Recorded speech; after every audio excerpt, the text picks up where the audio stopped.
right. Well, welcome back to another episode trip down memory lane. I cannot even do the intro right. This is only part 2 and I can't get my shit together. Masterful. Absolutely fucking spectacular. God dang it, I can't do anything right. Well, anyway, I am the de facto host, Sobata, and the two people who have escaped from my prison are Tika. Yay. And your favorite Wendigo, Nova. Hello. So, today's episode, I figured we would go over something that is probably better written than our first foray into classic creepypastas. You probably won't kill me. Yeah, that too. So, this has been going on in my mind, like, what makes effective horror?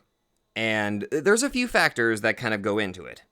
One of the things that I think makes the most effective horror is whenever the story or the medium that's being used enters that world of like, oh, this feels incredibly real, before it goes into like either potential mysticism or it gets into the fantastical, I would say. Yeah. I figure that those are the most effective forms of horror, and there's a couple good examples, like the couple of the subjects that, if we have time, we're gonna cover. Are there any that you guys can come up there, can think of at the moment that would kind of fit into that category of like, oh, this feels real? I don't remember the name of it. Ted the Cave is the obvious one. We discussed that, I think, last time as well. But there is one. I just kind of forgot what the name of it was. I read it when I was in like school at the time. Something about some kid going on like an overseas excursion and coming across like the ruins of a village. Really? Yeah. And like only just being able to piece together what the person is actually saying to them in their native language, and that is kind of like the big reveal. Well, now you got me intrigued. I kind of want to look into wherever that story is. But I definitely would recommend it. That you've also got stuff like the stories that inspired like the Himuro Mansion for Fatal Frame. oh my Like that in itself is treated as a bit of a creepypasta. I do have another idea for one we could look at. What's that? 11 Miles. Oh, I've never heard of this one. Ooh, okay. It's quite good. And it's not too long. Okay, maybe after we do this one, we could probably take a look at that if, we don't have enough time to cover Ted the Caver. If anything, we could probably make Ted the Caver its own thing. Yeah, that's what I was thinking. Okay, that seems like a good idea. So, before we get into this, I would say that since we're going to be covering the subject, I'm pretty sure people saw the title of the video, we're going to be covering a classic, The Russian Sleep Experiment. I would consider this story to be on the opposite side of the coin of creepypastas. On one side, you have the Jeff the Killers. On the other side, you have the Russian Sleep Experiments. Basically, one that's poorly written yet gained popularity, and one that's kind of, pun intended, slept on, but is actually really well done. So It just depends on the audience and like the people you speak to, because in my experience, I always found the Russian Sleep Experiment to be more of like the popular kind of thing. Most people just kind of laughed at Jeff the Killer, if anything. like I said, I remember the DeviantArt days, how many Jeff the Killer fangirls there were back in the day. And Probably old Jeffrey. Yeah, no, there was this comic that kind of like turned them into like all these creepypasta characters are like living under the same house as roommates. oh my god, I know what you're talking about. And then that is the depiction of Jeff the Killer that people like really fell in love with because they made them fucking ditzy and clueless and gave them fucking yaoi like proportions.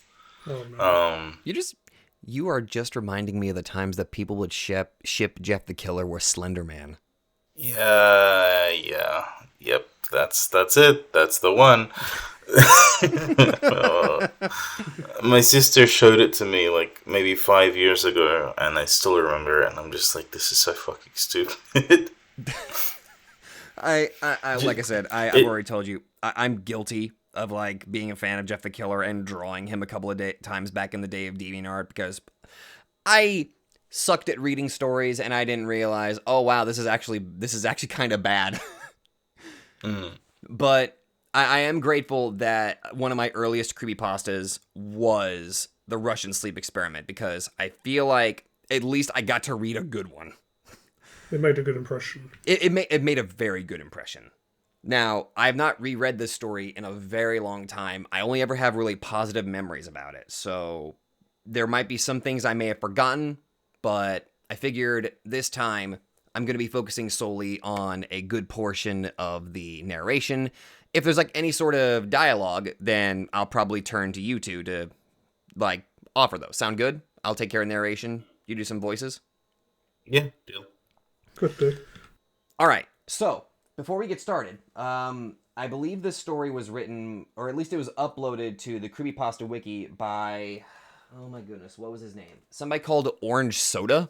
And, I do you remember a popular image that was focused, or that was actually shown with this story of like this creepy little critter that was like hunched over on a bed or something?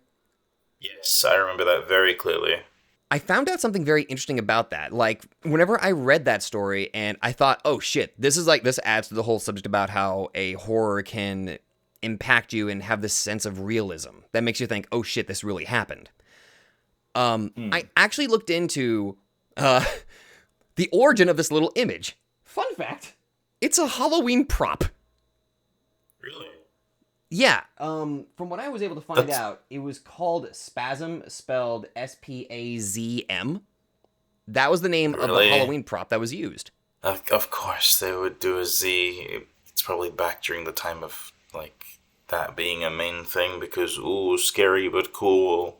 And I just find it fascinating that this Halloween prop, which, to be fair, is a very, very haunting image, which... it looks like it's at the bottom of the story, which we can probably post that up later. It is crazy how they managed to find just the right image to kind of fit into, well, the actual story. Which, without further ado... It helps that it's monochromatic. That's the word I was looking for. Yeah, monochromatic. Because that helps emphasize the shadows, like the teeth and the eyes and shit. Makes it have a bit more of this eerie kind of real feel to it. It also kind of helps because, okay, this first sentence literally says it, like, apparently this is like late 1940s, so this is like before we get like more color images. So I think that was also a good choice on them to make it like a black and white photo to kind of add to the story itself.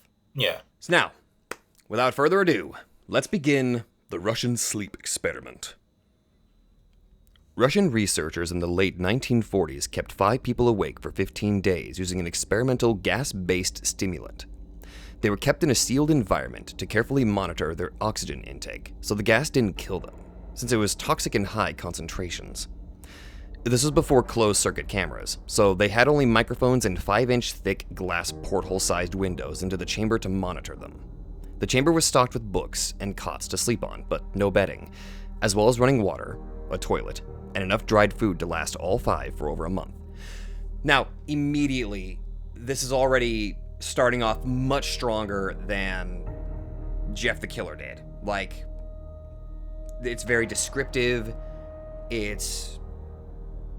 can actually already picture kind of what it looks like in your head as you're listening or reading to this. Yeah, it's more professional. It sets up a better kind of world and setting as a whole. Right. Also, the whole mention about closed-circuit cameras. I had to look this up out of curiosity what a closed-circuit camera looked like. You haven't seen a CCTV camera before? Oh, that's what it's called? Yeah. Yes, it's just a short term for it, because instead of closed-circuit cameras, it's just called closed-circuit. Or just, it's an abbreviation of it. Oh, okay, that makes significantly more sense. Hey, that showed my stupidity. Anyway. Feel free to laugh. All right. To put Sabata on a CCTV camera. No. Oh shit, now you're giving me ideas for what our thumbnail for this will be. Anyway. The test subjects were political prisoners deemed enemies of the state during World War II. Again, adding a little bit of realism. Ah, crap, this is taking place during that time. Shit. Everything was fine for the first 5 days. The subjects hardly complained, having been promised, falsely, that they would be freed if they submitted to the test and did not sleep for 30 days. Which is, that right there kind of immediately kind of makes you worry, like, not sleeping for 30 days? Yeah. After like a week of hallucinating, after about a week of not sleeping, you end up hallucinating. Yeah, I think I remember that. Like, you can only live a certain amount of time awake before, like, your body just gives out. Like, Yeah. your body needs sleep. And my body needs over 8 hours. So, with the context of them being like political prisoners during World War II, and these being Russian researchers, would that not essentially put into effect that these are German political prisoners? It kind of harkens back to, like, now my history is not the best, but I remember, like, during the Nazis, they actually did human experimentation, I believe. They did. So the Nazis are a large part of the reason as to why we have the old system of autism diagnosis and ratings, the whole high functioning thing. That's based on work that's brought over from Operation Paperclip. Oh my! This was also under Stalin's time, wasn't it? 1940s? I believe so. Yeah. Let me There was the purges and all that. Yeah. So it wouldn't just be Germans. Oh, God, So it wouldn't just be Germans, which means... Hmm. Well, what else would there be? Because I'm not too familiar with Russian history as a whole. Well, I mean, now we know... I don't think were there any Jewish people in Russia at the time? I don't know. Maybe it's just not documented. Possibly. But yeah, immediately with this, this already sets the tone. Like, this is already giving us into a discussion, like, actually trying to look back into history about how this can almost be feasibly what happened. Because I guess the thing that makes it concerning is it's very vague. So you don't really know where they kind of line up on the thing. Mm-hmm.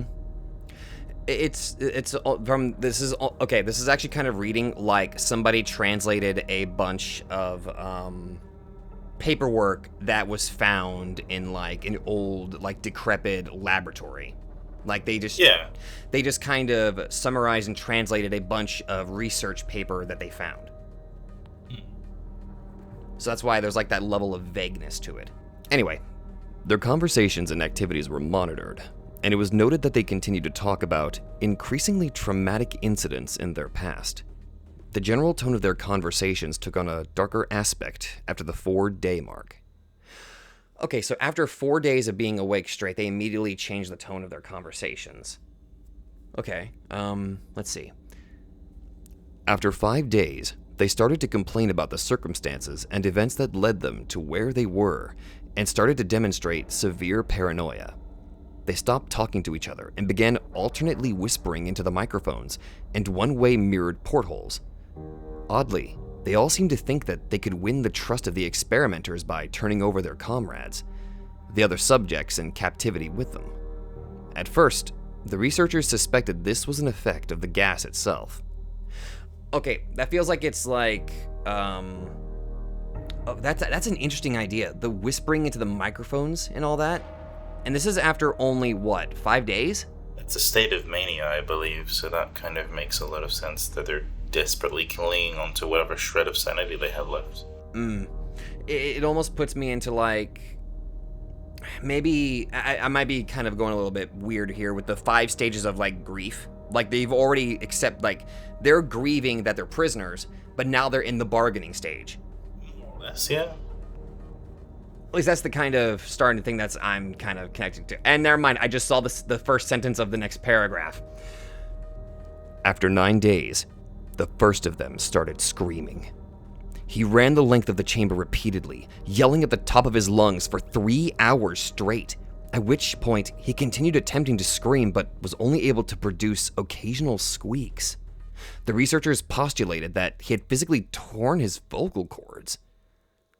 The most surprising thing about this behavior was how the other captives reacted to it, or rather, didn't, react to it. They continued whispering into the microphones until the second of the captives started to scream. The two non-screaming captives took the books apart, smeared page after page with their own feces, and pasted them calmly over the glass portholes. The screaming promptly stopped. So did the whispering into the microphones. After 9 days, somebody starts screaming to the point where, like, dude can't even scream anymore. That sounds really painful.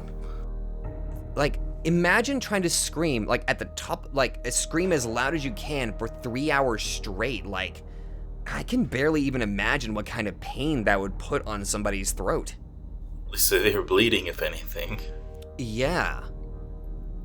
Like, God, Well, the one thing that kind of just surprises me is the fact that the others, aside from the second one that starts screaming, the others are in something of a more trance-like state. Granted, they've kind of lost all semblance of sanity, but it's interesting that they're doing it cohesively. Yeah, like the whole thing of like pasting like the pages of the books over the glass portholes, which I'm assuming that's where the camera feed is coming from. Like I think the cameras are usually inside the cells. Oh, yeah, probably. But the portholes are more so the scientists can view in through the portholes. Yeah, like they're actively covering the researcher's ability to see them. That's what I'm kind of getting. They were able to plan that without the researchers finding out about it. Oh. Okay, yeah, that's... And the whole thing, like, the whispering in the microphone stops, so, like, there's no longer any, like, bargaining at this point. Like, it's after 9 days, everything just kind of changes. Like, their whole demeanors change. I think we've effectively reached, like, what? It's, like, takes, like, a week before, like, somebody either starts, like, hallucinating. I think we've reached that point, but they shouldn't be able to stay awake this much longer. Yeah. Okay. After 3 more days passed, the researchers checked the microphones hourly to make sure they were working, since they thought it impossible that no sound could be occurring with 5 people inside. The oxygen consumption in the chamber indicated that all 5 must still be alive. In fact, it was the amount of oxygen 5 people would consume at a very heavy level of strenuous exercise. On the morning of the 14th day, the researchers did something they said they would not do to get a reaction from the captives. They used the intercom inside the chamber, hoping to provoke any response from the people they were afraid were either dead or vegetables. They announced, "We're opening the chamber to test the microphones. Step away from the door and lie flat on the floor, or you will be shot. Compliance will earn each one of you your immediate freedom." Earn one of you. Okay, interesting. Okay, so they're now just trying to okay. To their surprise, they heard a calm voice respond in a single phrase. "We no longer want to be freed." Ooh, I like that. So they're a collective now. Yeah. Like, it's not, I no longer want to be freed, it's we no longer want to be freed. So, it's like you said, they're now a collective. Now, is this an effect of, this feels like either it's a combination of the effects of the drugs and them being awake, or a collective psychotic break. I'm trying to figure how that would work. The most I can think of is maybe linking it with some psychoanalytical stuff. There is one theory that I'm already kind of trying to put together here. Maybe let's just say maybe one of them is still kind of in control of their senses while the other 4 kind of broke. And the 4 broken ones are now latching on to the only one that's kind of somewhat kept together. I suppose, yeah. Granted, this is a very loose thing for me to say, but it does come into mind the whole collective unconscious thing, and since they are technically at a state between consciousness and unconsciousness, it could just be that that's brought more to the surface, which means that they're, in that respect, they're more interconnected because it is a collective set of unconscious or semi-conscious thoughts and actions. Okay, now I never even thought about that. The whole thing about the collective unconscious. Okay. It gets me thinking about lucid dreams. That is part of this as a sleep study or experiment, so I think that can kind of be levied into this, since that is sort of what it is. It's more of a deliberate or literal thing of collective unconscious, but I do think that it kind of makes sense here, just given the nature that they are in a in-between state. That's okay. Now you're getting me thinking.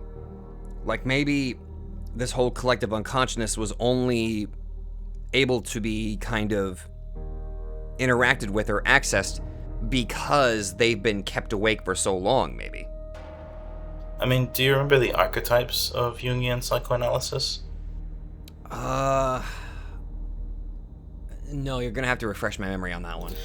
You have the id, ego, and superego. The id is a human's most carnal, most primal aspects of themselves. The ego is the more just logical. I guess it's between the ego and the superego. That's the more logical and calculative aspect of the self. The one that sees more purpose and tries to fulfill like meaning or reason behind certain actions. And then the ego is there to kind of keep the id in check by essentially mitigating those primal or carnal responses by finding more intermediary means to do things that are less what would be considered socially unacceptable. Okay, see, now that's just immediately making me thinking like maybe okay, now that kind of changed my level of thinking. Maybe because normally whenever you go to sleep it's like a recharge for your brain and all that, right? And it lets you repair itself properly. Yeah. Assuming that your mind isn't completely fucked and gives you horrible nightmares, but yeah. What if that's what's going on here now? I'm taking away my collective unconsciousness thought here. Well, actually, kind of keep that there, but maybe because they're not being given that ability to rest or recharge their brain, like the ego, which you said, I believe the ego is supposed to be like kind of like a control center. More or less, yes. Maybe that's... Oh, sorry, please go ahead. No, I'll let you go. Maybe this lack of sleep and the combination of the drugs and the situation itself is kind of taking the ego out of it.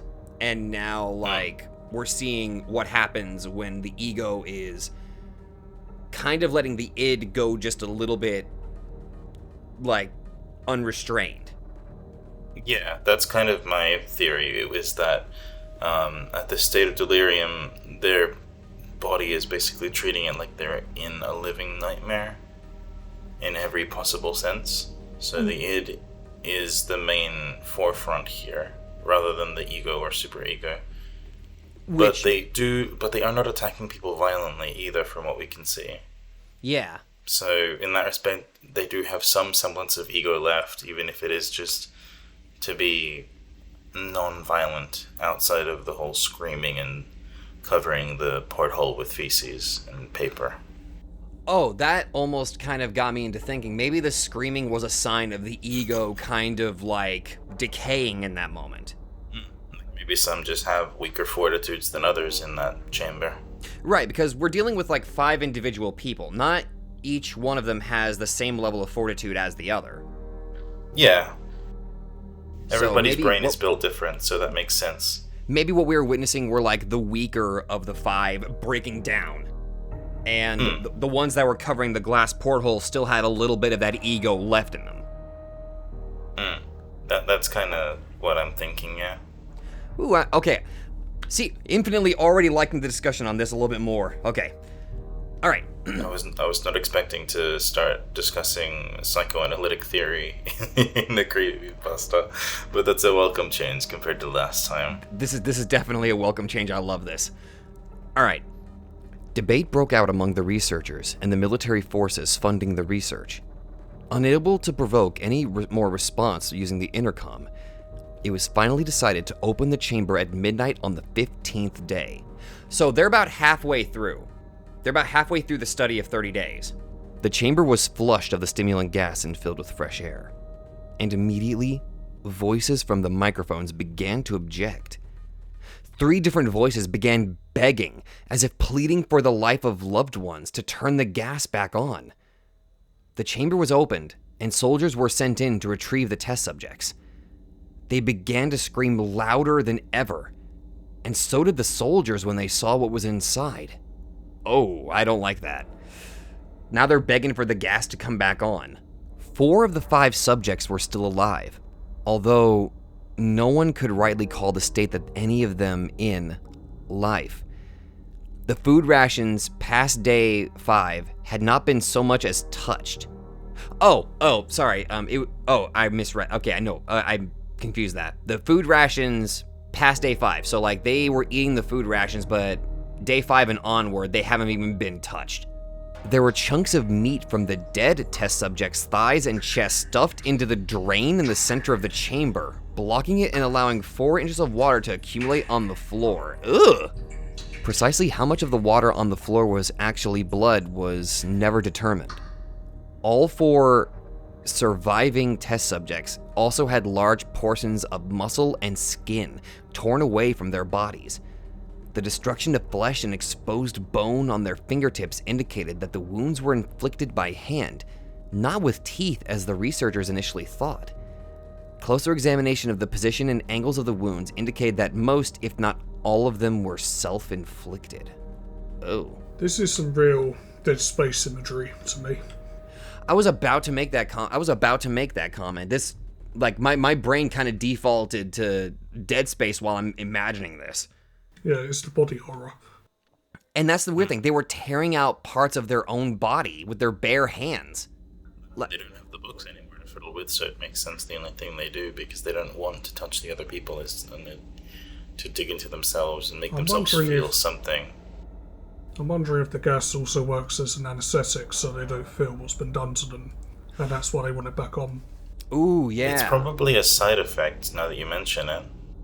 Right. Like, that kind of puts me in the mind of, like, since they're being forcibly kept awake, their brain's, like, main priorities of where to direct certain bodily functions is probably not focusing on your nerve endings now.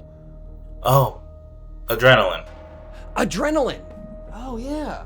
Yeah. In this state, their body is in a crisis, so it makes sense that they would be extremely heavy on adrenaline.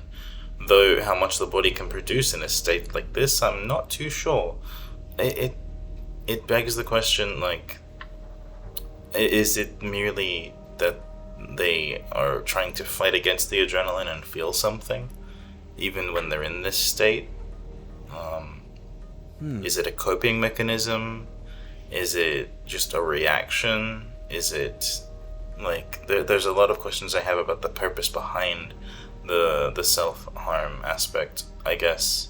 Yeah. Unless it's, take everything away that's flesh, and then we will be free.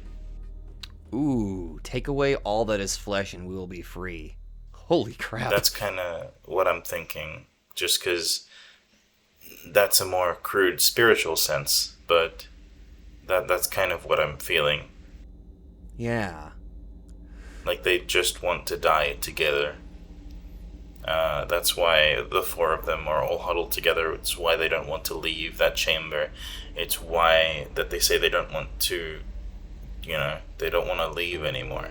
It's because that is their space now. It's like, as much as they hate it, it's where they feel safe. It's like a twisted, they adapted to their surroundings. Yes.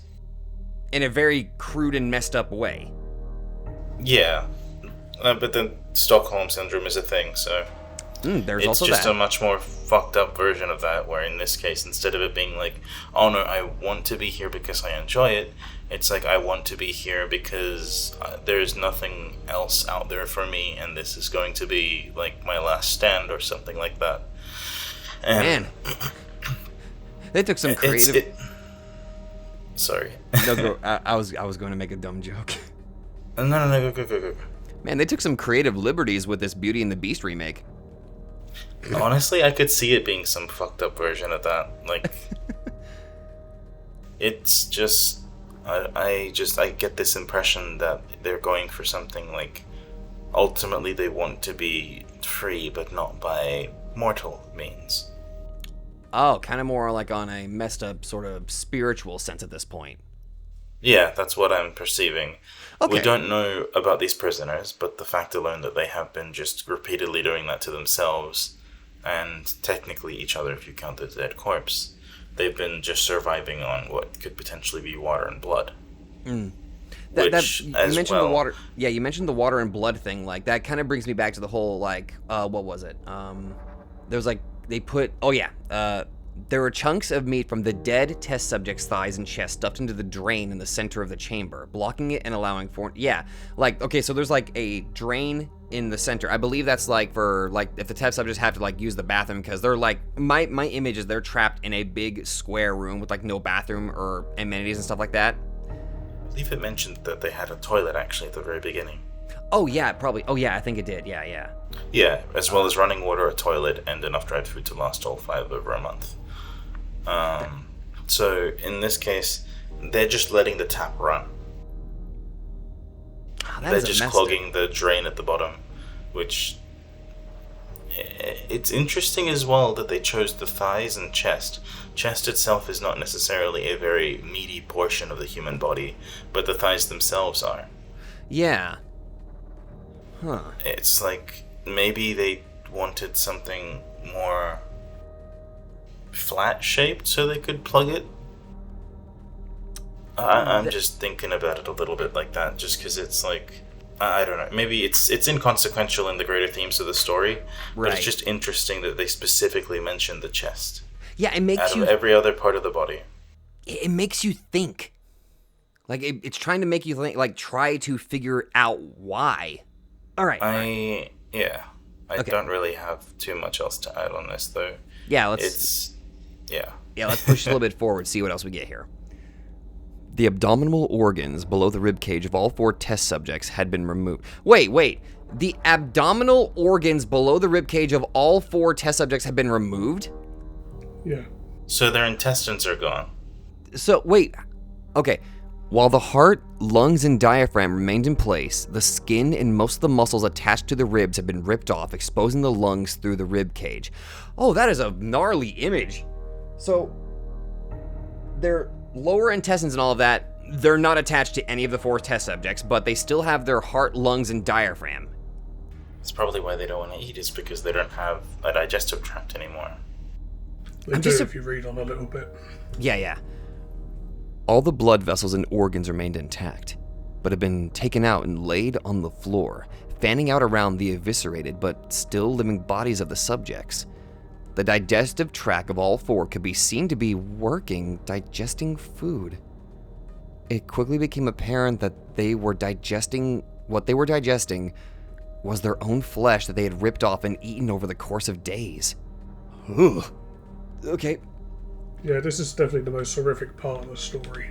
Ooh, that is... I am trying my best not to picture it, but the image is like... Whew. I'm picturing it is very Dead Space. So each of them is just eating themselves, not the other person, which is interesting. Yeah. They might have eaten from the 2 dead people as well. Well, maybe. I guess that would make sense. There's enough meat on a human body to, go easily between 4 people. Ugh. I don't like to say it like that, but... No, I get it. I could definitely see how they could make that work before eating themselves. Though, if anything, it's interesting that there is they're able to identify that there is a corpse of a 4th person. Yeah. Okay. Yeah, that and just the blood vessels and organs remain intact, but had been taken out and laid out on the floor. So... I'm surprised they haven't died of infection, because the room is basically half flooded. Yeah. And there's no drainage. They must be just very healthy before they did all this. They were peak physical fitness before they were taken in. Only physical fitness, not mental fitness. Yeah, they, the Russians that captured them, like, okay, we're gonna put you through a 3-week training course, so that way you're ready. I'm just trying to see, where's the digestive tract? Let's see. All the blood vessels and organs remained intact, but have been taken out and laid on the floor. So... It reminds me of that thing I read where if you removed all of a person's veins, capillaries, arteries, and so forth, and put them end on end, it will stretch around the world twice. Yep. I just kind of wonder, like, because the digestive tract itself is essentially the esophagus and liver and gallbladder, but then there's nothing to really process the food, which means to me that they're getting blockages. Oh my goodness, It confuses me a little bit, but maybe I'm thinking about it a little too much. I find it interesting, because our body works not so much as not so much like, how do I put this? Do you know the difference between multi-circuit and single circuit? No. No. So say for example you get like an LED strip of lights, right? Mm-hmm. Some of them can be single circuit, which means once one light goes out, they all don't work. Oh. Multi-circuit is that every single light has its own separate circuit to consume and output electricity. So in this respect, it is a bit surprising that it's kind of presuming that the body functions in a sort of multi-circulatory fashion, which it probably does, considering transplants and things of that nature do exist. Yeah. And amputation does fine. Like, people are still able to emulate moving their limbs and stuff like that. It's just interesting that even such sensitive bits like the intestines and stuff like that don't result in a complete shutdown, if anything, by the body. So I feel like those drugs that they were pumping into the gas, it has to do something else that's caused them to basically have this sort of, not mutation, but just altered response biology within their body. Yeah. I think what would make this creepier if they had sort of grafted their organs together to form one body. Ooh. A That's very chimera fear and of hunger. people. Like like a twisted chimera of people. Yeah. Ooh, that's a mess. That's a messed up image right there. But good lord, That could be kind of cool, actually. I do like your idea. Like, maybe there's something else about the gas that's causing there's something about their inner biology to also change. But then again, as well, the mind itself is a very powerful thing and can do a lot. Right. Like, I'm sure you've heard those stories of like people in desperation when something happens, they do something that they normally would never be able to do, but it's only because of like adrenaline or their body acting in a crisis state that they're able to achieve. Like a mother lifting a whole car to free a child. Mm-hmm. Yeah, shit like that is like interesting because this sort of plays into that factor, except in a roundabout way where their body is clinging on to as much as possible, even though a lot of the stuff that's meant to have by nature is not necessarily there. And it just makes you kind of wonder how far can the human body go. It in a weird way, you could twist this into some sort of transhumanist narrative as well, just based on like how much can you take out and still be human. Yeah, this is kind of almost putting me into the whole human experimentation thing, and might be a bit of a stretch. A super soldier project. I think that's exactly what this is for. I think that's kind of right on the money. They want to see how far soldiers can get within 30 days in like the worst kind of phase possible. Yeah. And then maybe they'll use that research and information during the war at the time. That's because at that time, I guess they thought the war would have been going on for longer. Nobody knew that it was going to end on 45. Mm-hmm. So... And the Nazis were doing this sort of experiment as well. Also their reliance on occultism too. Like, granted, you have all the documents and shit from Auschwitz and other concentration camps of that nature, which, it's interesting just thinking about it in this perspective, like the way that people would push science for the name of just, let's see how far our soldiers can go before they collapse. Oh, yeah. Oh, goodness, yeah.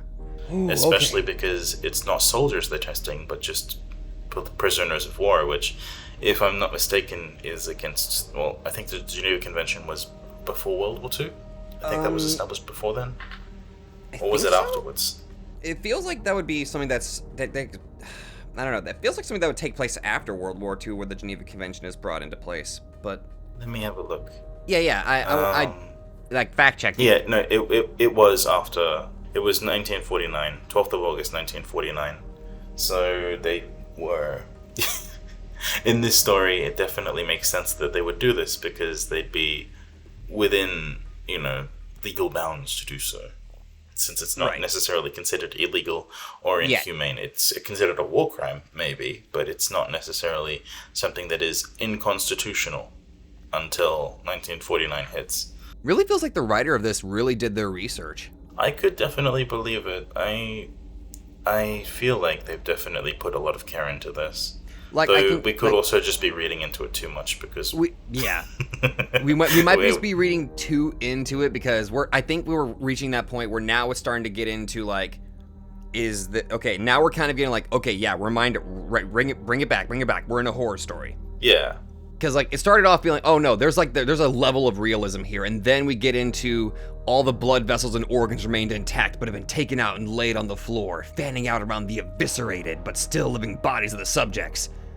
Like, oh, here we go. That's not a complaint against the story, by the way. It's like, God, I'm actually enjoying this. Yeah, it's just fun to kind of theory craft with this sort of stuff, if anything. Yeah. All right. Most of the soldiers were Russian special operatives at the facility, but still, many refused to return to the chamber to remove the test subjects. The subjects themselves continued to scream to be left in the chamber and begged and demanded that the gas be turned back on, lest they fall asleep. That's creepy. Oh, they don't want to go to sleep. Because if they sleep, they die. Oh yeah. Oh, right. Because their body is in such a state of disarray. Like, if their body tries to shut down to go to sleep, it will literally shut down. Yeah, no, that's a very common thing on, in some cases of operating tables. You have to stay awake. Like, in extreme cases of, like, surgery, like, you have to not fall asleep, otherwise your body will literally stop. It kind of reminds me of that thing that people used to say, I'm not sure how true it is, that if you have a concussion, you shouldn't go to sleep right after. Oh no, I've heard that. I have never heard that before, but then again, I've also just not heard too much in the way of concussion stuff. I think staying awake, like, during a concussion is supposed to kind of, like, help avoid, like, severe damage to your brain or something like that. Because, like, if you keep your brain awake, I'm probably talking out of my ass here. Like, if you keep your brain awake, it will still be able to do its regular thing, but also try to figure out, like, what's damaged. Whereas if you go to sleep, that function probably doesn't take precedence. So something severe might happen when you're sleeping. Or you just die. Also, the redirection of blood flow is also a potential risk. Mm-hmm. But, I love that. Lest they fall asleep. Ooh. To everyone's surprise. No, please, go ahead. I feel like the person who wrote this might have a little bit of an interest in medical science. It feels like it, doesn't it? To everyone's surprise, the test subjects put up a fierce fight in the process of being removed from the chamber. One of the Russian soldiers died from having his throat ripped out, and another was gravely injured by having his testicles ripped off and an artery in it. How do you remove someone that's got all their organs out on the floor like that?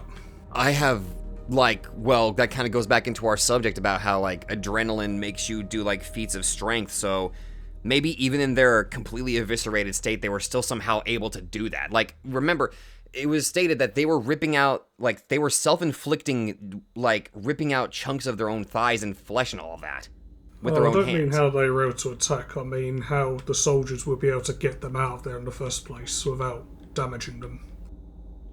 Oh, good point. Like, okay. I would assume their upper body is, like, mostly okay, so they would just drag them out by the arms. Or they would put them on a stretcher. Possibly. Like a low-level stretcher. Yeah, I could probably see that. Alright, let's get past Another was gravely injured by having his testicles ripped off and an artery in his leg severed by one of the subject's teeth. Well, I hope that wasn't the, what's the name of that artery where, like, you have like, what, 10 minutes before you bleed out and just die if that artery's hit? Wait, is this a leg artery? I can't remember if I think it's either a shoulder artery or there's like an actual artery in your leg where if that gets severed, you have a very... The femoral artery. The femoral artery? I think that's what it's called. That might be the one. Yeah, it's a large blood vessel that supplies oxygenated blood to the lower limbs, and it's located in the upper thigh. Yeah, it's one of the major ones. I think that's the femoral artery. Yep, that's the one, the femoral artery. Apparently can bleed out in seconds to minutes. Mm-hmm. That's why it's like one of the most, I was like, oh, yeah, you're kind of fucked if that artery gets damaged. So protect those arteries. So, I believe that soldier might just not last long. If he had mercy, he's just had his testicles ripped off. Oh yeah, that too. Ugh. Another 5 of the soldiers lost their lives, if you count the ones that committed suicide in the weeks following the incident. Holy shit! Like, even the soldiers were traumatized by what happened? And these were special forces as well. Like, holy crap. In the struggle, one of the 4 living subjects had his spleen ruptured and bled out almost immediately. The medical researchers attempted to sedate him, but this proved impossible. He was injected with more than 10 times the human dose of a morphine derivative, and still fought like a cornered animal, breaking the ribs and arm of one doctor. His heart was seen to beat for a full 2 minutes after he had bled out, to the point that there was more air in his vascular system than blood. Even after it stopped, he continued to scream and flail for another 3 minutes, struggling to attack anyone in reach and just repeating the word more over and over, weaker and weaker, until he finally fell silent. I am just, jeez. They got this down to a science. Like, this dude was fighting off morphine, fought like corneal, broke ribs. Also, that line, his heart was beating for like a full 2 minutes, even after he bled out, to the point where there was more air in his vascular system than blood. Just kind of thinking a little bit more on the science aspect a little bit. Mm-hmm. Do you know how cannibals are usually depicted in fiction? What the tells are when they are cannibals? No, actually. I guess my form of media consumption is just kind of to the point where, like, most cannibals are usually inbred in most movies as well. I think, what was it in this film? The Book of Eli. I don't know how true this is for people who have eaten human meat, but I know that it is a thing for people who have too much red meat in general. And I'm thinking maybe because they were eating themselves, that caused something. Because one of the very common things is delirium and tremors. Like that big shaking? Often within the hands. If they don't have more of it, but it's largely because of an overdose of iron. There's also a rare prion disease you can get from cannibalism. It's called Kuru. How do you spell that? K-U-R-U. K-U-R-U. Kuru. I type in Kuru and it redirects me to shoes. A rare fatal neurodegenerative disorder classified as transmissible sponge. Okay, it's similar to mad cow disease. But it causes tremors and loss of coordination. Oh dear lord, I just went to the Wikipedia and it showed me a picture of a child and I was like, oh my god, with Kuru. This isn't too different than how they're depicted in the story though. Yeah, oh my god. The same like emaciated form and just, yeah, okay. Maybe they took a little bit of inspiration from the stuff about this disease. Yeah. I think the last thing we're going to focus on this right here is like, he continued to scream and flail for another 3 minutes, struggling to attack anyone in reach, and he just kept repeating the word more until he finally fell silent. Ooh. The more bit I don't quite understand, but I'm assuming it's just, they want more gas. So they don't fall asleep. Yeah. Oh, yeah. No, that makes sense. All right, let's see.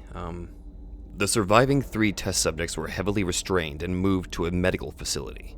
The 2 with intact vocal cords continuously begging for the gas, demanding to be kept awake. Again, there's that thing, they do not want to fall asleep. So, we're down 2 subjects, we only have 3 left. Alright. It's either they know they're going to die or they're afraid of something else. Okay, that right there has now gotten me thinking, what? They're afraid of something else. Because hallucination happens after a certain stage, right? Yeah. So maybe they're afraid of something that they collectively saw in the chamber? So they saw something in the chamber. And if they're afraid that if they fall back asleep, it'll come to them. Or That's kind of what I'm thinking a little bit. Just like a mass hallucination is not exactly an unheard of thing in this respect, especially because they're all under the same circumstances. Right. Okay. Let's see. It could be a bit of both, though. I mean, it could be. The most injured of the three was taken to the only surgical operating room that the facility had. In the process of preparing the subject to have his organs placed back within his body, it was found that he was effectively immune to the sedative they had given him to prepare for the surgery. He fought furiously against his restraints when the anesthetic gas was brought out to put him under. He managed to tear most of the way through a 4-inch wide leather strap on one wrist, even through the weight of a 200-pound soldier holding that wrist. It took only a little more anesthetic than normal to put him under, and the instant his eyelids fluttered and closed, his heart stopped. The bit about fighting against the anaesthetic reminds me of those people who get sedated for surgery but don't end up actually losing consciousness. They feel everything. Right. That's like one of the things I'm always afraid of, that if I ever get into a surgery, That's oh like God. my worst nightmare. God, that just reminds me of when I had the fucking keyhole tubes taken out of my stomach from when my appendix exploded. Oh yeah, that happened to me as well. The appendix exploding, I nearly died. Yeah, my eyes apparently got yellow, so I was lucky to get drained when I did. Yeah, it happened to me as well. Oh, good lord, thank God you guys are okay. I don't recommend it sober. It's not fun. The appendix is just there to try and kill you when you least expect it. I still had my It's like a appendix. fuck you from God. Oh no, I still have my It's the worst pain I've ever felt. It's like a bruise that never goes away and just pulses inside you. It felt like getting stabbed. Pretty much. But when you get the tubes taken out, it's like the inverse of getting your balls kicked. I don't remember feeling that part. I was conscious because they had to discharge me the same day they took them out. Oh God. Oh, I don't want to think You about okay, that. Sober? You okay, Sober? No, I still have my appendix, and now I'm afraid that it's going to stab me. I mean, at the very least, you don't have to deal with, like, struggling to sit up for 2 weeks. Oh, that scares me. That was the worst, especially just trying to piss. Oh man, that's. Oh. I'm glad that my dad was there to help me when he was. You're lucky. They tried diagnosing me with pneumonia, and if they hadn't decided to take a blood test out of the blue, then they wouldn't have known what it was, because I've got a high pain threshold. I don't scream like most people. The most you'll hear of me is go. You're just built different, both of you. I tend to have a delayed pain response sometimes. Like if somebody punches me in the arm, I have a delayed pain response where like it'd be a few seconds before I'm like, ow. Surgery was one of the things that scared me most, but it reached a point where I was like, I need to go to the hospital. I need to have this done. I was just gonna make a dumb joke where Sabata needs to have rollback genes instead of delay-based genes. Oh my God. As if I needed that. Okay. Well, yeah, that's right. We just finished up. It took only a little more anesthetic than normal to put him under, but in the instant his eyelids fluttered and closed, his heart stopped. In the autopsy, the guy's dead now, I guess. Yeah, which just brings you back to what we were discussing as well about when patients fall unconscious when they shouldn't, and they just die. Yep. In the autopsy of the test subject that died on the operating table, it was found that his blood had triple the normal levels of oxygen. The muscles that were still attached to his skeleton were badly torn, and he had broken 9 bones in his struggle to not be subdued. Most of them were from the force his own muscles had exerted on them. Like, he was desperately fighting not to fall asleep. How do you break your own bones of your own muscles? I don't even know. I imagine it's like, well, we're going. Actually, you know what? I think I can make a somewhat compelling argument. You know, like how the brain restricts certain parts of your body. Yeah. How so? Well, I mean, I believe like your brain is like, this is gonna sound morbid. Did you know it takes only about 10 pounds of force to pull off your own ear? No, but I do know. Oh, wait a minute. You're okay now. Okay, put your finger around your ear and kind of pull lightly. your brain instinctively prevents you from applying that level of force to your own ear. Even though you can easily pull off your own ear, your brain prevents that. Yeah, because it hurts. I imagine a good portion of the limitations that the brain puts on the body for these subjects is basically gone. That's why, like, they are breaking their own bodies by trying to fight off from being put to sleep. A combination of that and the adrenaline from, like, their body going into, like, hyperdrive. It's like how your brain stops you from biting off your own finger. Yeah, it's basically that sort of thing. Your brain also prevents you from biting off your own finger. Because you have enough force to pull that off. Yeah, okay. These people, they've been kept awake for so goddamn long, the ego is basically gone, and my theory is the brain's limitations have also been kind of removed off of their body, which is why they are also literally breaking their own bodies from the sheer force of trying to fight off going to sleep. That is my theory. That makes sense. That makes, honestly, just a lot of sense, which brings it back to the whole id aspect, because there's no logical constraints and there's no mitigation, so... Yep. Yeah. That also would explain why they're able to mutilate themselves so effortlessly. Anyway. The second survivor had been the first of the group of 5 to start screaming, his vocal cords destroyed. He was unable to beg or object to surgery, and he only reacted by shaking his head violently in disapproval when the anesthetic gas was brought near him. He shook his head yes when someone suggested, reluctantly, that they should try the surgery without anesthetic, and did not react for the entire 6-hour procedure of replacing his abdominal organs and attempting to cover them with what remained of his skin. Ugh. He refused to go under, and he stayed awake the entire time and did not even fidget for the entire procedure for 6 hours. What a good patient. You should give them a lollipop. Oh, we should give him a... This reminds me of the time when I heard about this person. It might have been a hypnotist who hypnotised himself before surgery and stayed awake for the whole thing and didn't feel it. That is moderately terrifying. Apparently he was even talking to the people operating on him. I'm trying to imagine how the doctor would react to that. Alright, Scalpel. By the way, so what's your favorite football team? Oh yes, it's actually quite good. Oh, is that my spleen? Oh, fantastic. Oh, so that's what it looks like. Oh, that's what it looks like. I'm just going to get another cup of tea. Excuse me, good sir. Could you check over here with my kidney real quick? Back in a minute. No worries. I do find that hypnosis itself is interesting. I guess is it still considered pseudoscience? I don't know. Let me see. Is hypnotism still considered pseudoscience? It can be both a legitimate psychological treatment and pseudoscience. It depends on how it's used. So the answer is yes, no, maybe so. Yes, no, maybe so. Apparently, yeah. I love it when we get non-answers like that, but we'll just go with yes. It's interesting. Have you ever been hypnotized before? I think the closest I've ever been hypnotized is during a meeting with my psychologist, where I was kind of put into this state where I was able to recall certain memories that I can't recall off the top of my head right now. You know why that is, no?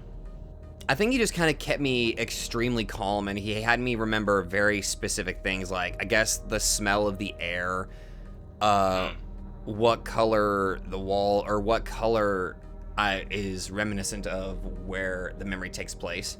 Like, if I assign a color to a memory, it's easier for me to kind of remember. Those themselves are sort of a culmination of grounding techniques in conjunction with, like, specific recollection, which us as autistic people, you and I both, we both kind of just have those strengths to be able to recall specific things, be they colors or shapes or words or sounds. So I just find it interesting that it's still such a common thing with that. It kind of blends in with this story a little bit, if anything, that they're put into a similar state of being. Mm-hmm. It's just that some of them are able to uphold that power of suggestion or I'm wondering if one of them maybe developed SEPA. SEPA? It's a rare autoimmune disease that basically makes it so you don't know what pain feels like. Oh. I think it's autoimmune, or is it neurological? I forget. Let me check. Congenital insensitivity to pain. Yeah, autosomal recessive disorder of the nervous system, which prevents the feeling of pain or temperature and prevents a person from sweating.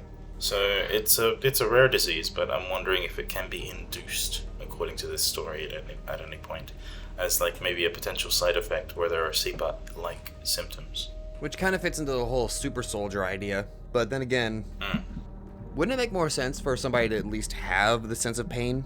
It would, because then that way they'd actually be able to like treat others. Yeah. The super soldiers just find it. I'll let you finish. A super soldier's not going to be very effective when their femoral artery is severed. No, they aren't. And they don't notice. I just find it interesting, this whole thing, because if anything, this has been more of like an open discussion compared to last time. Mm-hmm. And it's just more interesting. Whereas, what was it? Last time it was like, I have this disgusting feeling in me, but it makes me so angry, but it feels so right. I have a feeling. It was so fucking bullshit. This one is actually rooted in something good enough to have an actual discussion about in craft. Oh god, I love stories like this that actually get you to think. Crap, we may have to actually make Ted the Caber its own episode.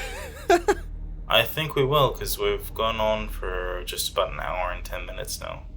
Oh, that's fantastic. That's already off to a great. That's already off to a. Sorry about that. Oh no, that's perfectly You're fine. good. All right. So let's see. We left off where. Oh, I remember. Okay, I see where we left off. All right. Yeah, like we finished. The guy is who's awake for the entire surgery. Like, I'm just imagining the doctor just handing the fucking patient like, okay, so I need you to hold your own lung for me for a minute. All right. We are nearing the end. Okay, we got this. All right, here we go. The surgeon presiding stated repeatedly that it should not be medically possible for the patient to still be alive. One terrified nurse assisting the surgery stated that she had seen the patient's mouth curl into a smile several times whenever his eyes met hers. Ooh, that guy. Ooh. Yeah, that's chilling. Ooh, I felt that.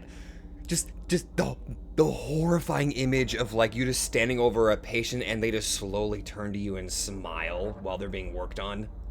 When the surgery ended, the subject looked at the surgeon and began to wheeze loudly, attempting to talk while struggling. Assuming this must be something of drastic importance, the surgeon had a pen and pad fetched so that the patient could write his message. It was simple. Keep cutting. The other two test subjects were given the same surgery, both without anesthetic as well. Although they had to be injected with a paralytic for the duration of the operation. Well, yeah, they're going to probably be flailing about. Again, it's very Dead Space. Yeah, I'm getting some big Dead Space vibes here. The surgeon found it impossible to perform the operation while the patients laughed continuously. Oh my god, now they're laughing! Oh, wonderful. Once paralyzed, the subjects could only follow the attending researchers with their eyes.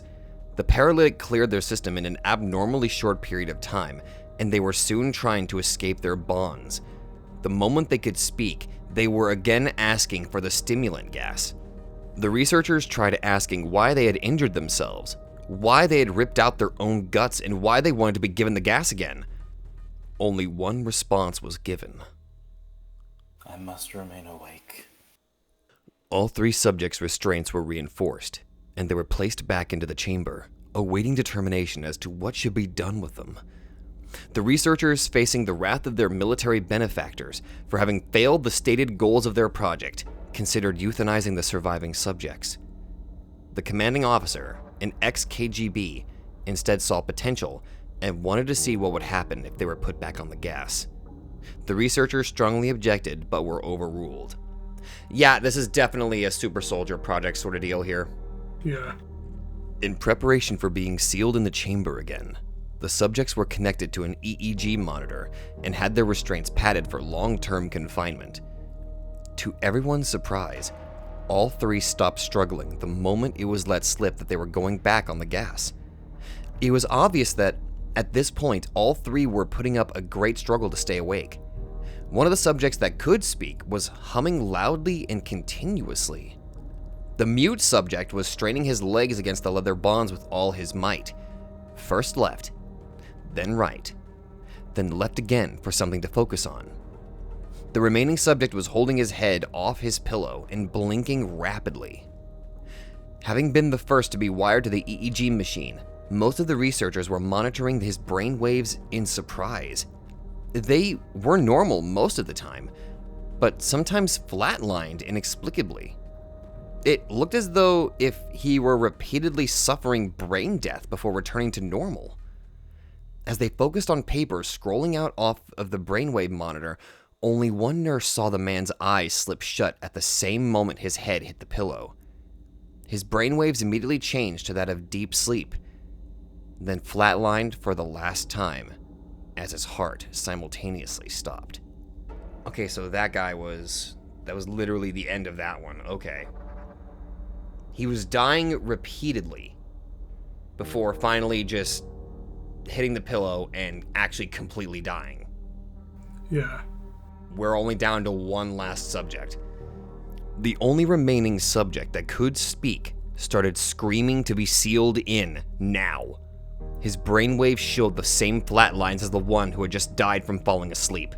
The commander gave the order to seal the chamber with both subjects inside, as well as 3 researchers.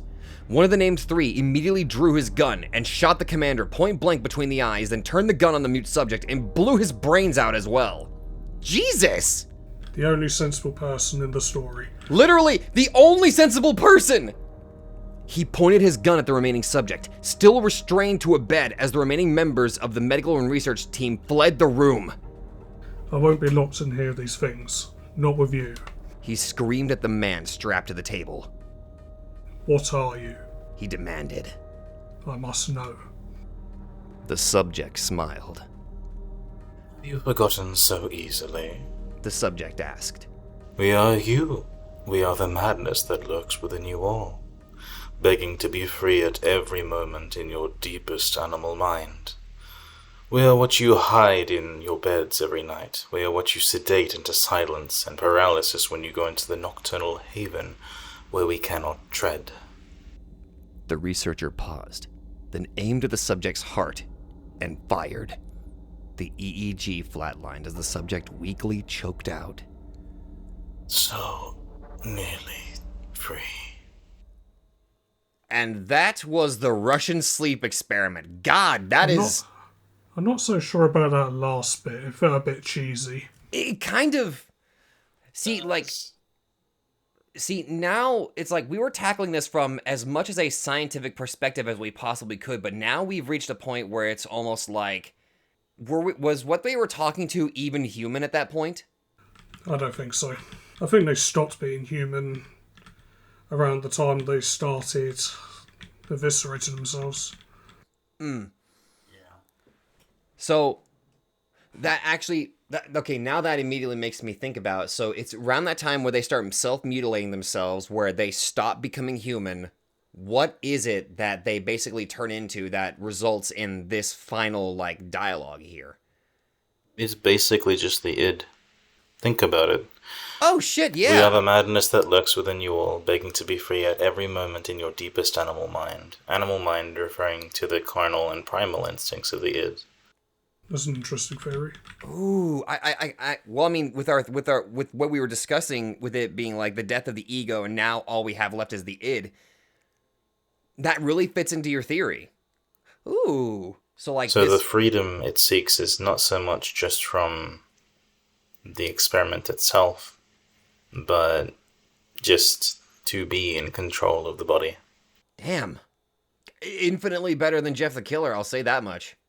Oh, yep. Yeah. But that's without question. You know what? Fair enough. Okay, fair enough on that. But yeah, I do think I think this could easily work as like a psychological thriller.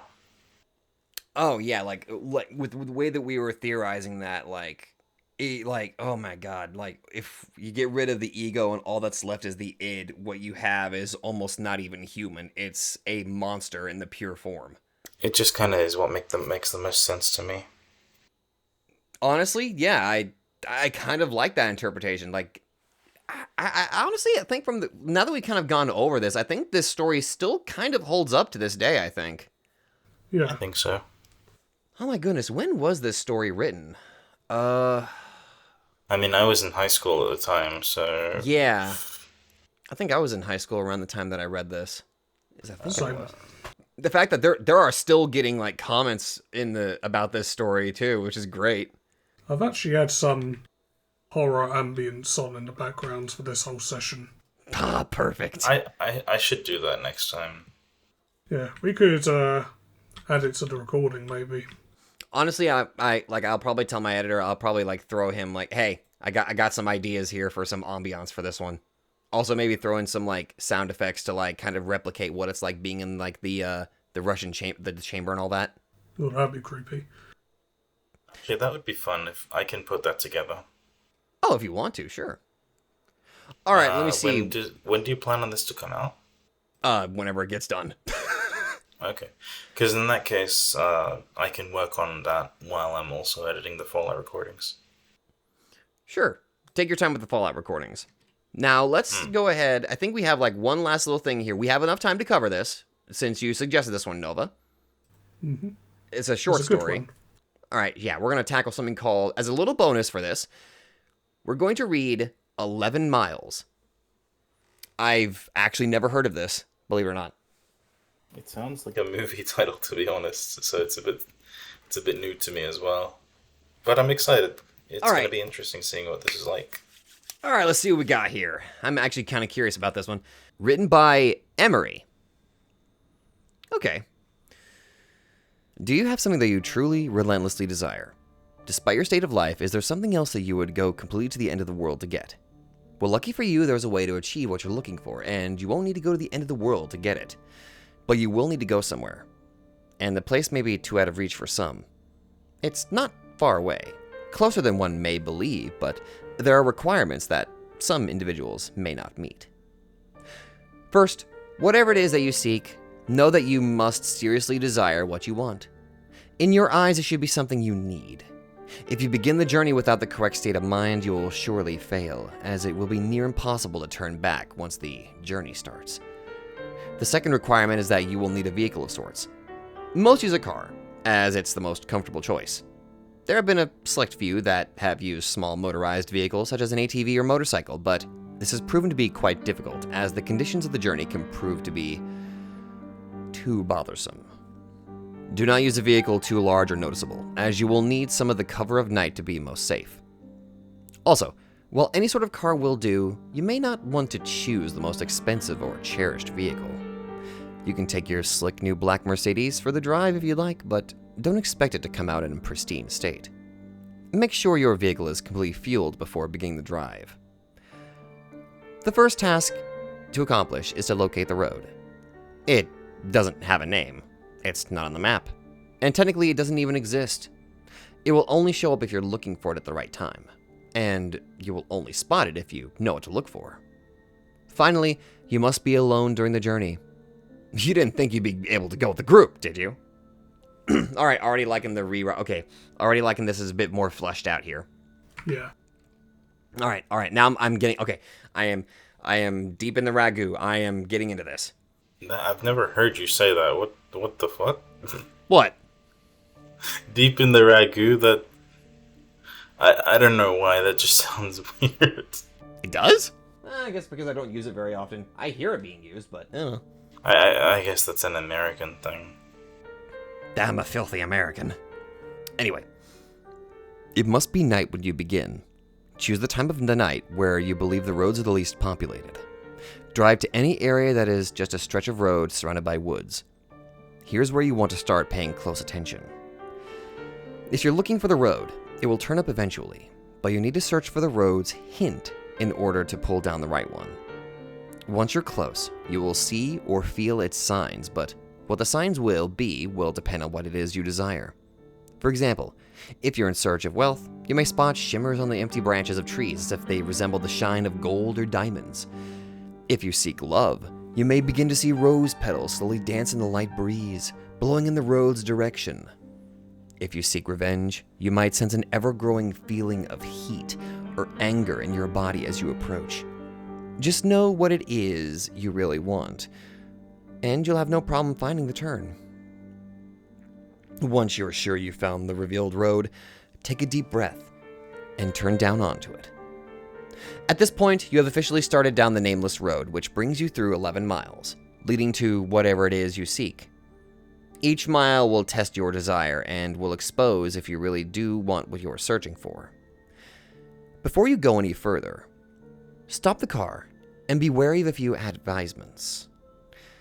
Do not turn on a radio during the drive. Do not use a phone during the drive. Reception would be cut off anyway. Do not open the windows during the drive. Make sure they are closed before you continue. If you are riding a vehicle without windows or a top, then prepare for the worst, as the odds are heavily against you. Do not attempt to leave your vehicle at any time. You'll never want to exceed 30 miles per hour unless you're desperate to make it through a section of the road. And most importantly, as with any drive, buckle up. Safety first. Safety first. Also, I'm already liking this. So you'll never want to exceed 30 miles per hour. So that means it's going to take you about 2 minutes to travel 1 mile.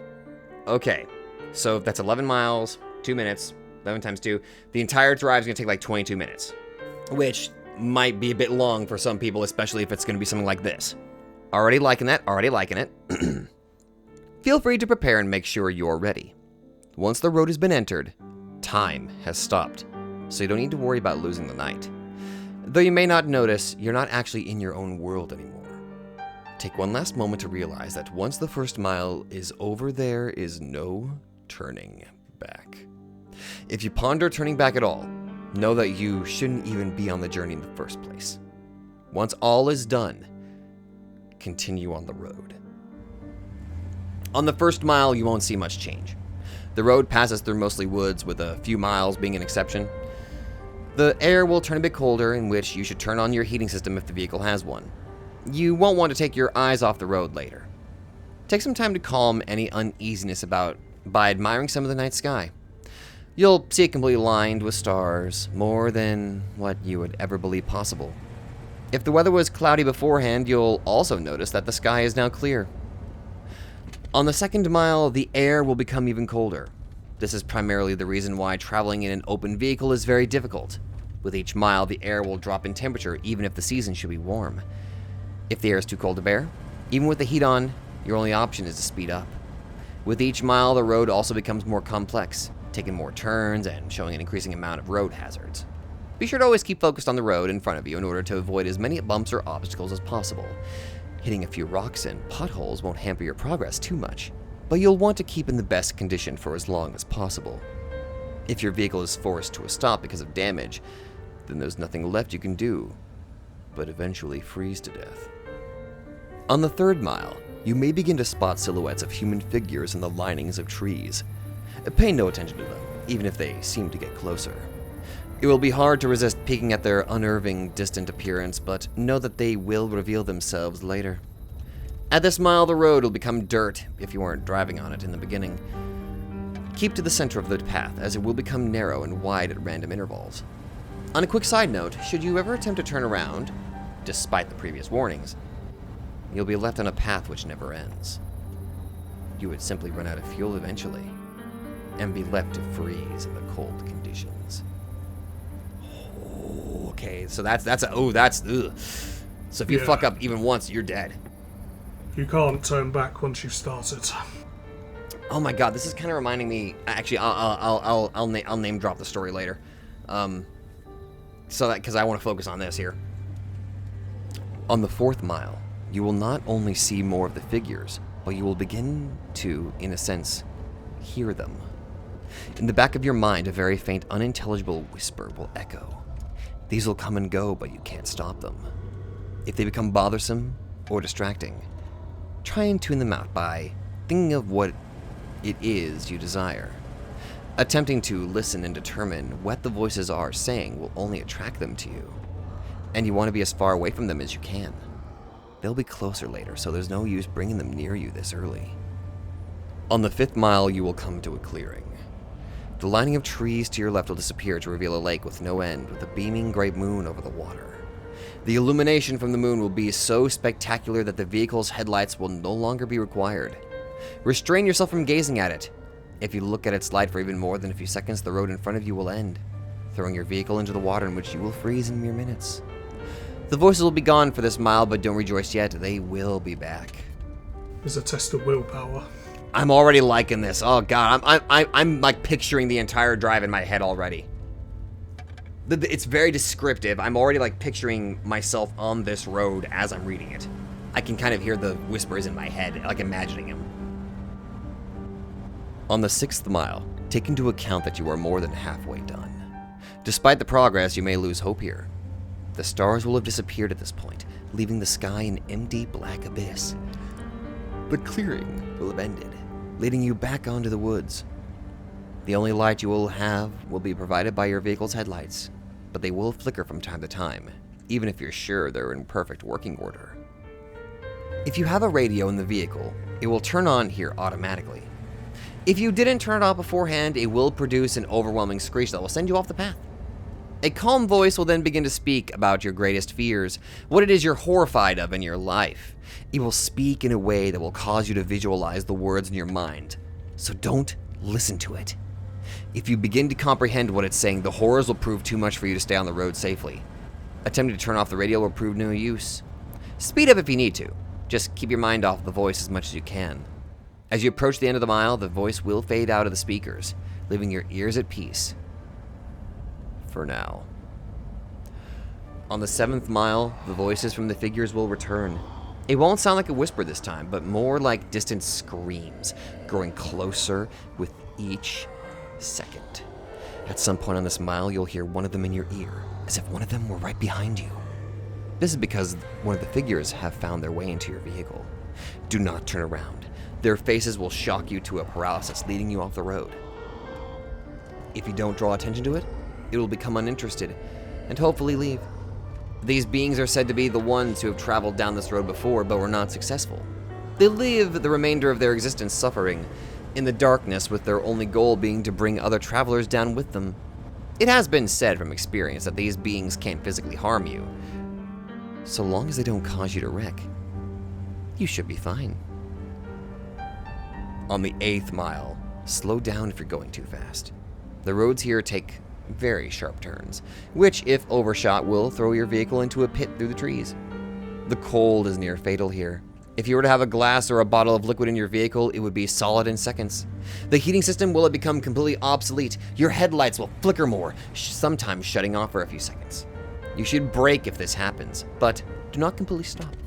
The figures will be following you at this point, and should you stop for too long, they will surround and trap your vehicle. More of their screams can be heard from outside your doors, sometimes even sounding of maniacal laughter. Their hands will claw at your windows, desperate to reach in and feel something living. Do not look at them. They won't block your windshield. And the last thing you want to happen is to crash and be trapped with them. If you don't make it from here, pray that it's the freezing that ends you. On the 9th mile, your vehicle will stall. The headlights will shut off, as will all other systems inside. There's nothing you can do to prevent this. What you will need to do is close your eyes and immediately attempt to restart the vehicle. Keep your eyes closed, as the figures would surely surrounded you at this point. The starting of the vehicle will frighten them, and they will all back away temporarily. This will give you a chance to start moving forward again. If you begin to hear the windows crack from their struggle, don't lose focus. The beings can alter the vehicle, but remember that they still do not have the strength to physically affect you. You will hear nothing but their voices rampage in your mind, so as there could be anywhere between a dozen or 100 after you now. Once you start the vehicle now, floor it. Floor it so long as you can stay on the path. When the mile's done, the beings will retreat. On the 10th mile, the voices of the beings will stop. If you were to look in your rear view mirror, do not actually do this. I love that. You just don't do that. You will see them following you, but not as if they were chasing.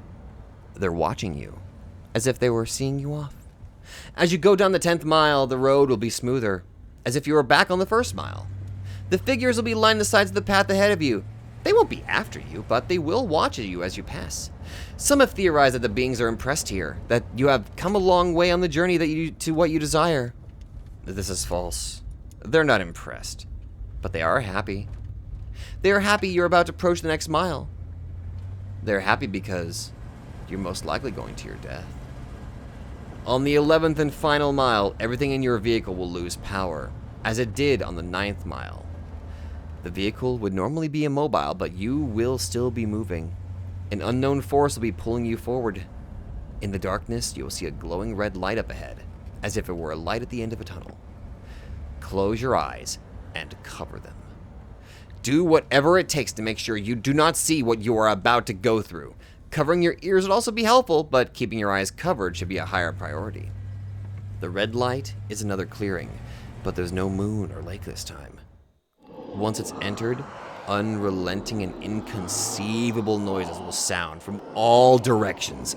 No amount of bravery and conditioning will spare you from these sounds. The cold will turn to a merciless heat, burning all parts of the vehicle. You will feel the illusion of the flesh being burned off your bones, that every part of you is being destroyed as you travel through screams and audible suffering. As long as you keep your eyes closed and resist the urge to see where you are, you will survive through the suffering. This will last a total of 31 seconds, but many fail to keep their vision closed. During that time and are left to the worst fate of the road. Where is this mile located? Those who have survived do not know. Some have named it the transmission from hell, but whether it's part of hell is debatable. After the final mile, power will return. Stop the vehicle. Take a moment to possibly regain some of your sanity. Let the screaming in your ears begin to fade and know that you have nearly completed your journey with the hardest task overcome. Breathe and begin to drive forward once again. After only a kilometer, your vehicle will arrive at a dead end. Stop here and don't attempt to move again. Nothing will happen right this second, but do not be disappointed. Relax and close your eyes. Imagine in your mind what it is you've desired the entire time. It'll most likely still be the same as when you entered, but with some of this desire may actually change through making this journey. Think about what it is that you went through such terrifying and difficult means to acquire, and imagine possessing it in your hands. Once you've completely visualized this, slowly open your eyes. You will then find yourself at the beginning of the unnamed road where you first began. This may confuse you, but know that you are finished. Your task is done. Your mind will then turn to your reward. If what you desired was material, check in the back seat or in the trunk if the object is larger. If the object was small enough, it might already be in your pocket. If what you desired was non-material, then do not be disappointed if the change is not immediate. Turn back to where you came from, and you will find in your life that what you wanted is there. You may have found the love of your dreams. You may have gained unnatural, unimaginable power. You may have put your most hated enemy to the most satisfying revenge possible. You'll have no doubt gained what you deserved. So now that the task is done, what's the catch? Is your vehicle cursed? Is there something you're about to lose? Is your death imminent? The answer to all is no, of course. You've done the challenge. You proved worthy of what you desire. As stated before, the sounds of the 11th mile will continue to exist in your mind, potentially causing you some vivid and unusual nightmares, but these should prove as nothing compared to what you've gained. Now, one last question. Is there something else you desire? Are you not yet satisfied? After all, you're left right back where you started. The road's right in front of you. So are you up for another drive? If so, buckle up and just move forward. Ooh, I love that. That was a good one. That was really good. Yeah, I like these urban legends sort of ones. Oh my god, that was a good one. Oh man. I got nothing. That was actually really good. Again, it's one of those things. I'm picturing the entire drive as I'm reading it. Yeah, I'm glad I found this version again and not the other one. Yeah, this version definitely better than the one that will be redacted. Yeah. No, this is definitely interesting. I like how this is done from... I just like the way that this is done as a whole. It's really neat. There's no strings attached to your reward or anything, but it's a test of your willpower at every single turn. I love it.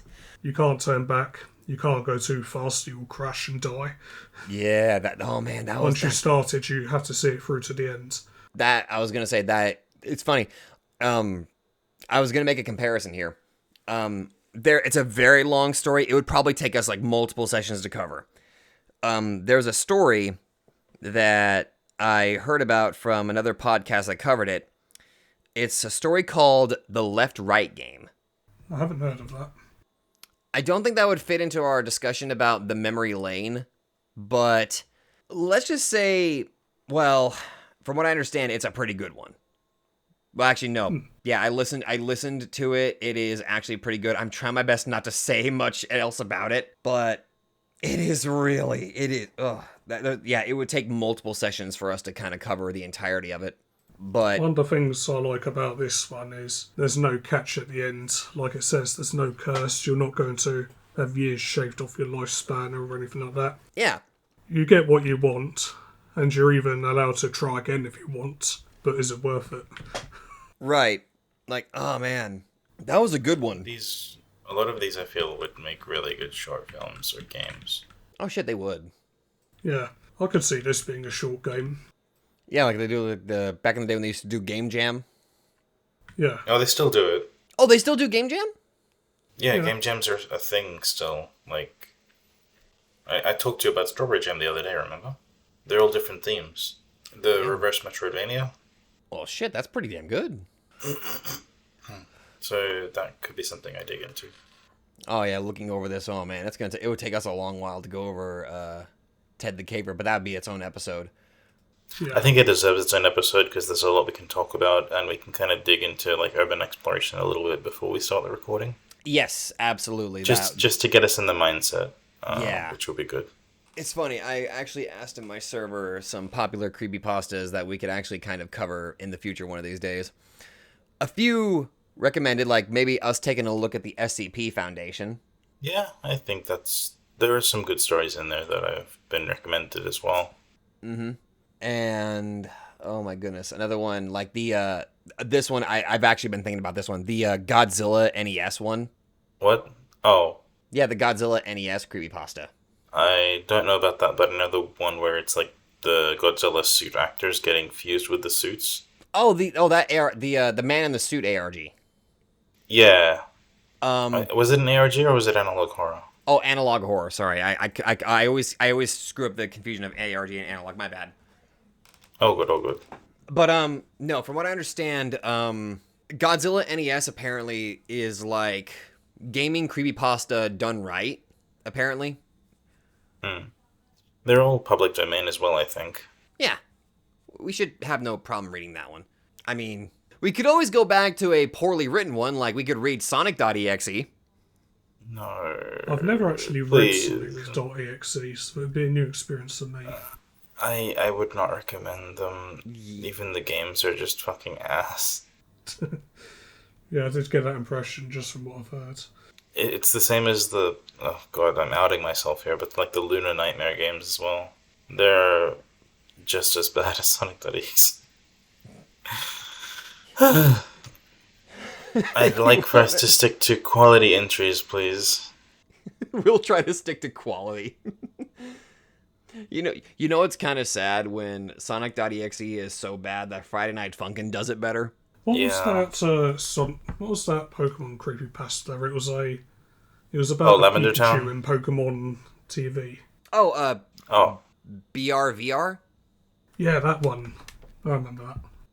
I don't know that one at all. I know the one where it's like about Lavender Town and the Cubone.